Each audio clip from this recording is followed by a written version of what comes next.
ശരി, നമുക്ക് നോക്കാം. എന്തായാലും ദില്ലിയിൽ കൂടുതൽ ചർച്ചകൾ നടക്കുകയാണല്ലോ. ഞാൻ ദില്ലിയിലേക്ക് കൂടി പോവുകയാണ്. വിഷ്ണു കൂടി നമ്മളോടൊപ്പം ദില്ലിയിൽ നിന്ന് ചേരുകയാണ്. ദില്ലിയിലെ ചർച്ചകൾ എങ്ങനെയാണ് പുരോഗമിക്കുന്നത്? ദില്ലിയിൽ പ്രധാനമായും രണ്ട് കാര്യങ്ങളാണ് നമുക്കറിയേണ്ടത്. ഒന്ന്, കോൺഗ്രസിന്റെ സ്ഥാനാർത്ഥി നിർണയ ചർച്ചകൾ. മറ്റൊന്ന്, BJPയുടെ രണ്ടാം ഘട്ട സ്ഥാനാർത്ഥി പ്രഖ്യാപനം വരാൻ വേണ്ടി പോകുന്നു. അപ്പോൾ അതുമായി ബന്ധപ്പെട്ട രണ്ട് കാര്യങ്ങൾ നമുക്കറിയേണ്ടതുണ്ട്. ആദ്യം കോൺഗ്രസിന്റെ സ്ഥാനാർത്ഥി നിർണയ ചർച്ചകളിലേക്ക് തന്നെ പോകാം. വിഷ്ണു, ഏതായാലും സംസ്ഥാന നേതൃത്വം KPCC അധ്യക്ഷനടക്കം ദില്ലിയിലുണ്ട്. ചർച്ചകൾ മുന്നോട്ട് പോകുന്നു. കനകോലുവിന്റെ റിപ്പോർട്ടിലൊക്കെ തട്ടി ആ ചർച്ചകൾ ഇങ്ങനെ വഴിമുട്ടി നിൽക്കുന്ന ഒരു സാഹചര്യമാണ്. ഈ തെരഞ്ഞെടുപ്പ് സമിതി ചേരുന്നതിന് മുൻപ് തന്നെ കേരളത്തിലെ സ്ഥാനാർത്ഥി പട്ടികയിൽ അന്തിമ തീരുമാനമാകാനുള്ള സാധ്യതയുണ്ടോ? എന്താണ് ഹൈക്കമാൻഡിൽ നിന്നും പറഞ്ഞു കേൾക്കുന്ന വിവരങ്ങൾ?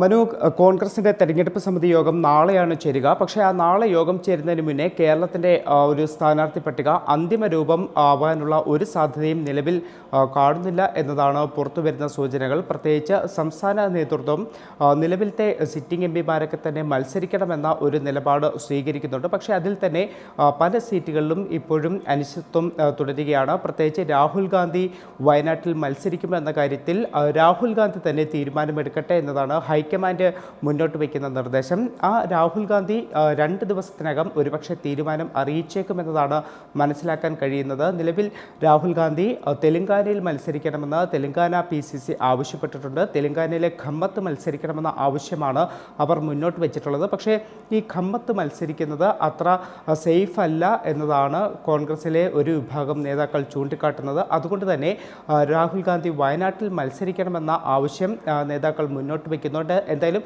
ആ ഒരു കാര്യത്തിൽ 2 ദിവസത്തിനകം രാഹുൽ ഗാന്ധി തൻ്റെ അഭിപ്രായം വ്യക്തമാക്കുമെന്നാണ് നിലവിൽ അറിയാൻ സാധിക്കുന്നത്. അതോടൊപ്പം തന്നെ മറ്റ് സീറ്റുകളുടെ കാര്യത്തിലും, അത് കണ്ണൂരായാലും ആലപ്പുഴ ആയാലും, ഈ സീറ്റുകളുടെ കാര്യത്തിലും ഇതുവരെ ഒരു അന്തിമ തീരുമാനത്തിലേക്ക് എത്താൻ കഴിഞ്ഞിട്ടില്ല. പ്രത്യേകിച്ച് കണ്ണൂർ മത്സരിക്കാനില്ല എന്നൊരു നിലപാടാണ് KPCC അധ്യക്ഷൻ K സുധാകരൻ മുന്നോട്ട് വയ്ക്കുന്നത്. KC വേണുഗോപാലും മത്സരിക്കാനില്ല എന്ന ഒരു നിലപാടിലേക്ക് എത്തിയിട്ടുണ്ട്. പക്ഷേ കഴിഞ്ഞ ദിവസം KC വേണുഗോപാൽ മാധ്യമങ്ങളെ കണ്ടപ്പോൾ പറഞ്ഞത് പാർട്ടി ആവശ്യപ്പെടുകയാണെങ്കിൽ മത്സരിക്കും എന്നൊരു കാര്യം KC വേണുഗോപാൽ ഇന്നലെ മാധ്യമങ്ങൾക്ക് മുന്നിൽ വ്യക്തമാക്കിയിരുന്നു. നിലവിൽ കോൺഗ്രസിൻ്റെ നേതൃത്വമടക്കം ചെറിയൊരു ആശങ്ക മുന്നോട്ട് വയ്ക്കുന്നത് KC വേണുഗോപാൽ രാജസ്ഥാനിൽ നിന്നുള്ള ഒരു രാജ്യസഭാ അംഗമാണ്. അപ്പോൾ KC വേണുഗോപാൽ ആലപ്പുഴയിൽ മത്സരിച്ച് അവിടെ നിന്നും ലോക്സഭയിലേക്ക് എത്തുന്ന സാഹചര്യമുണ്ടായാൽ രാജസ്ഥാനിൽ ഉള്ള ഒരു രാജ്യസഭാ സീറ്റ് കോൺഗ്രസിന് നഷ്ടമാകുന്ന സാഹചര്യമുണ്ടാകും.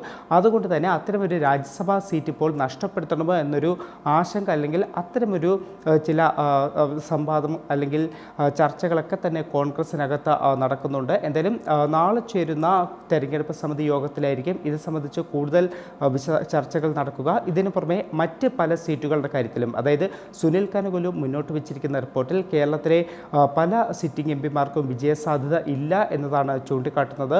അത് പത്തനംതിട്ട, ആലത്തൂർ, പാലക്കാട് ഉൾപ്പെടെയുള്ള മണ്ഡലങ്ങളിലൊക്കെ തന്നെ ഇത്തരത്തിൽ വിജയസാധ്യത ഇല്ല എന്നതാണ് ചൂണ്ടിക്കാട്ടുന്നത്. അപ്പോൾ ആ വിജയസാധ്യത ഇല്ലാത്ത മണ്ഡലങ്ങളിൽ സിറ്റിംഗ് MPമാരെ തന്നെ നിർത്തണോ അല്ലെങ്കിൽ മാറ്റി ഒരു പരീക്ഷണം വേണോ എന്നതിലടക്കം നാളെ ചേരുന്ന തെരഞ്ഞെടുപ്പ് സമിതിയായിരിക്കും ഒരു അന്തിമ തീരുമാനം കൈക്കൊള്ളുക. ഈ കേരളത്തിന് പുറമെ മറ്റ് സംസ്ഥാനങ്ങളിലെ ചർച്ചകളും നിലവിൽ പുരോഗമിക്കുകയാണ്. മറ്റ് സംസ്ഥാനങ്ങളിലും സീറ്റ് ധാരണ ഉൾപ്പെടെ ഏകദേശം കഴിഞ്ഞിട്ടുണ്ട് എന്നതാണ് കോൺഗ്രസ് അറിയിച്ചിരിക്കുന്നത്. തമിഴ്നാട്ടിൽ DMKയുമായിട്ടുള്ള ചർച്ചകൾ ഏകദേശം അന്തിമഘട്ടത്തിലാണ് എന്ന് കോൺഗ്രസ് അറിയിച്ചിട്ടുണ്ട്. മഹാരാഷ്ട്രയിൽ ഇതുപോലെ തന്നെ ശിവസേന ഉദ്ധവ് താക്കറെ പക്ഷമായിട്ടും NCPയുമായിട്ടുമൊക്കെ ഒരു സീറ്റ് ധാരണയായിട്ടുണ്ട്. ഈ സംസ്ഥാനങ്ങളിലെ ഒരു സ്ഥാനാർത്ഥി പ്രഖ്യാപനവും ആ ചർച്ചകളുമായിട്ട് എന്തായാലും കോൺഗ്രസ് മുന്നോട്ട് പോവുകയാണ്.